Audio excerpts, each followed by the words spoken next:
Друзья, приветствую вас на канале Ниндзя Капитал. Это дневной обзор. Поступает масса вопросов по поводу текущей ситуации относительно отдельных акций, активов.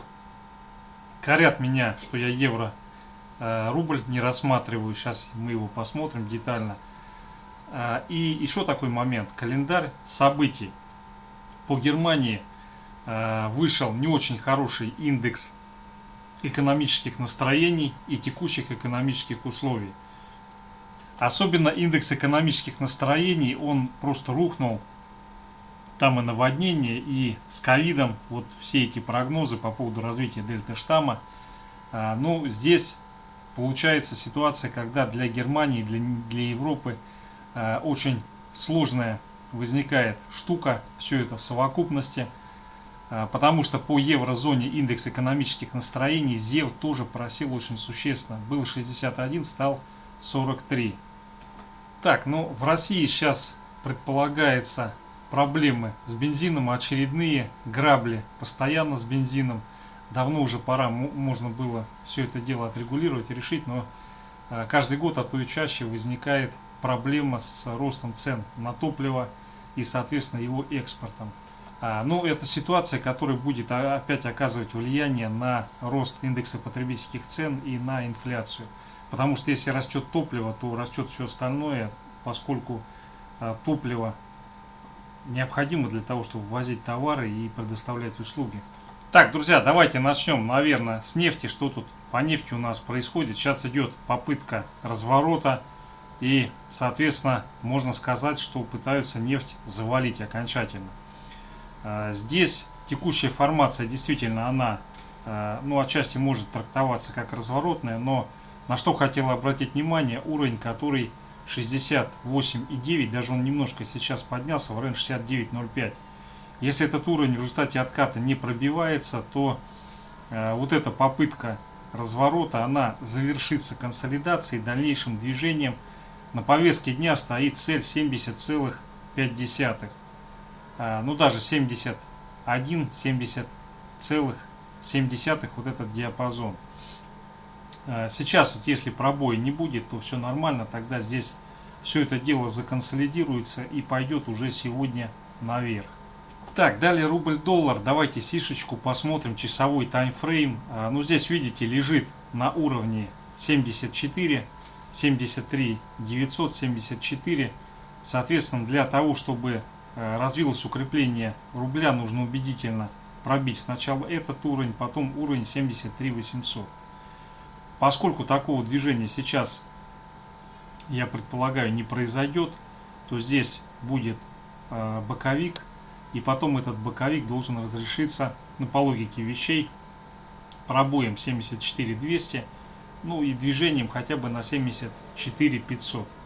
Если здесь все-таки возникает пробой сначала уровня 73 900, потом 73 800, то в этой ситуации действительно мы увидим укрепление рубля, цель движения будет район 73 450. Я думаю, такой сценарий менее вероятный, более вероятный сейчас либо проторговка вот в этом диапазоне, либо отсюда движение на 74 500 для начала. Так, друзья, далее евро-рубль. Давайте здесь посмотрим на споте, потому что человек просил рассмотреть спот по евро-рублю. Дневной таймфрейм. Здесь действительно сейчас ситуация, она не столь однозначная и прямолинейная, как у рубль-доллар.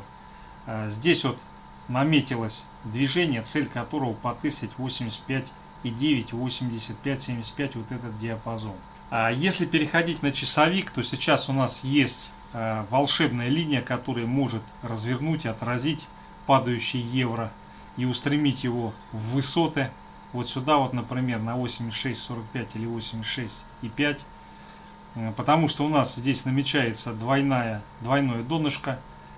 Если не происходит пробой 86, 24, 86,2, то вот от текущих значений или пониже 86,25 нас ждет рикошет и движение вот сюда вот к этому значению, в идеале на 86,5 укрепление евро против рубля.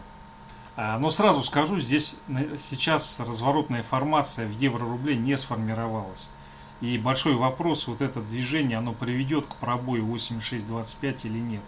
Если здесь будет пробой, то следующее движение 85,9 очень быстро может произойти.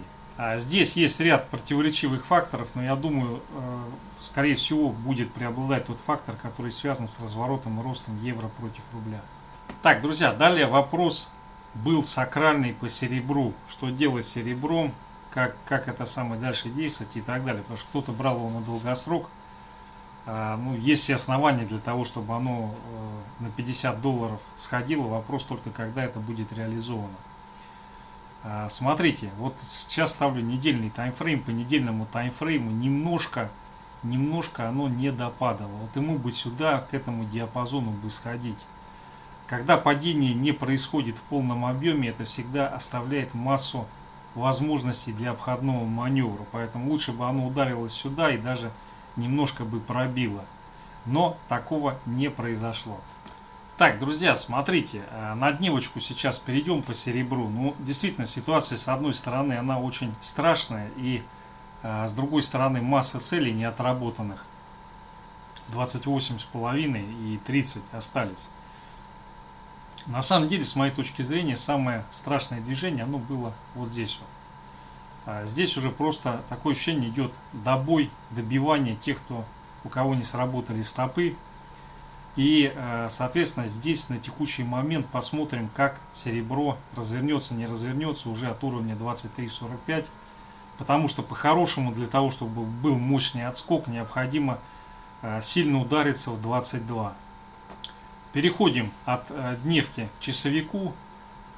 И по часовику, что у нас здесь возникает? Сейчас на текущий момент оно пытается все-таки консолидироваться и отскочить. Первая цель движения 24,05 и потом, соответственно, следующая 24,3.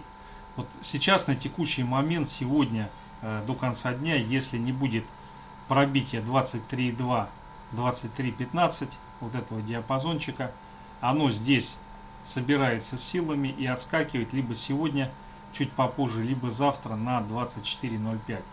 Если здесь пробой возникает 23,15, то цель движения, ну, понятное дело, это пимпочка, вообще должно оно тогда сходить, потестить 21,95, 21. Вот это такой уровень, от которого оно может либо очень сильно отбиться и отскочить, или же, если здесь будет пробой на объеме и проторговка, то здесь тогда уже его будут додавливать очень сильно.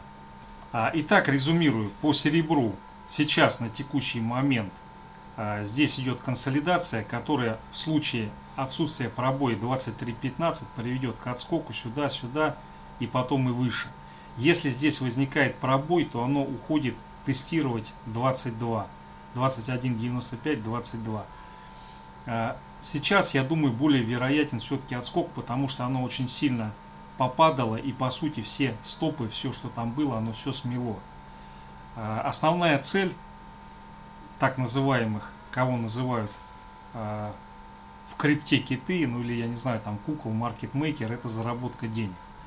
Для того, чтобы зарабатывать деньги, нужно не все в асфальт уронить, а нужно собрать стоп-заявки и отобрать деньги у других игроков. Как только эта процедура совершается, можно толкать в другую сторону. Есть определенные признаки того, что и по серебру, и по золоту, по серебру, наверное, даже в большей степени, вот это движение на снижение, оно себя исчерпало. Это не значит, что сейчас начнется рост, но определенные признаки на разворот, они возникли. И по серебру, в плане того, что в ближайшем будущем планируется развитие активное того, что связано с зеленой энергетикой, я думаю, серебро здесь не забудут и не оставят. Его будут выкупать, и оно будет расти. Так, друзья, далее вопрос был по магнитке ММК.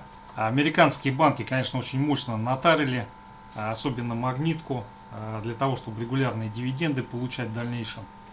Это месячный таймфрейм. По месячному таймфрейму пока нельзя сделать вывод относительно того, закончилось или нет движение на рост и будет ли сейчас обвал. Неделька указывает на то, что отбились от верхней границы, и сейчас должно развиться движение, у которого цель 6,7. Ну и дневной таймфрейм, здесь картина очень интересная, сейчас она сформировалась уже. Уровень, вот здесь возник новый уровень локальный, который 66,5. В ближайшее время, если этот уровень будет пробит, то молниеносное движение развивается, цель которого 61,9, 62 вот сюда вот.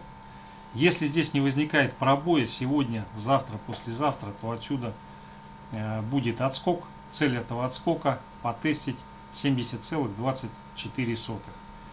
На самом деле сейчас ситуация до конца не определена. Здесь с одной стороны ужас-ужас дельта штамм и Китай, который кренится. С другой стороны, на другой чаше весов инфраструктурные проекты Соединенных Штатов, которые могут металлургов придать им второе дыхание. Так, друзья, ну и вот часовик. Часовик здесь очень интригующий, очень мощный. Исходя из того, как здесь развивались сейчас события, если у нас все-таки 67 не пробивается, удерживается этот уровень, то, судя по тому, как ее нехило толкают вверх при каждом возможном случае, здесь весьма вероятно в ближайшее время произойдет движение. Цель этого движения 70,2. Ну, точнее, диапазон 70,2. Вот это движение, оно произойдет, если на протяжении этой недели не будет пробития 66,9. То есть удержание этого диапазона, оно весьма вероятно приведет к тому, что будет заход отсюда и на 70. Так, друзья, далее московская биржа. Акции московской биржи, недельный таймфрейм. Здесь движение идет в боковике, верхняя граница 180, нижняя 167.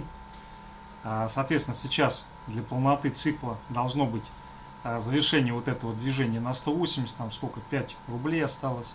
Ну и если на дневной таймфрейм переходить, здесь есть попытка это движение затормозить и откатить ее. Соответственно, для того, чтобы эта попытка получила развитие, необходим коррекционный откат с пробитием 172,5. Если вот здесь пробитие происходит 172,5, тогда вот этой заключительной фазы движения, тестирования и возможного пробоя 180 его не произойдет. Пока достаточно позитивно смотрится бумага, и все попытки разворота вот этого локального тренда на рост, они не получили развития. То есть все сводится к проторговке и дальнейшей попытке затолкать бумагу на 180. Так, друзья, далее Интеррау, бумага, которая несколько разочаровывает в последнее время. Месячный таймфрейм. И по месячному таймфрейму еще не завершилось движение, у которого цель 4,22. Так, ну по недельке тоже нельзя сказать, что произойдет разворот. Мало того, все попытки остановиться и развернуться, они пока к успеху не приводили. Но вот дневной таймфрейм, он указывает на то, что в ближайшее время возможен как минимум коррекционный отскок, ну а максимум разворот вот этого нисходящего тренда и рост с целью движения к вот этой зеленой линии 4,73. Вот это движение, оно сформируется в том случае, если бумага увязнет в консолидационном диапазоне 4,43, 4,3, вот здесь вот. Соответственно, для этого надо, чтобы сейчас не было нового добоя и пробоя 4,25. Если вот этот уровень удерживается, то вот это все превращается в проторговочку и будет движение наверх.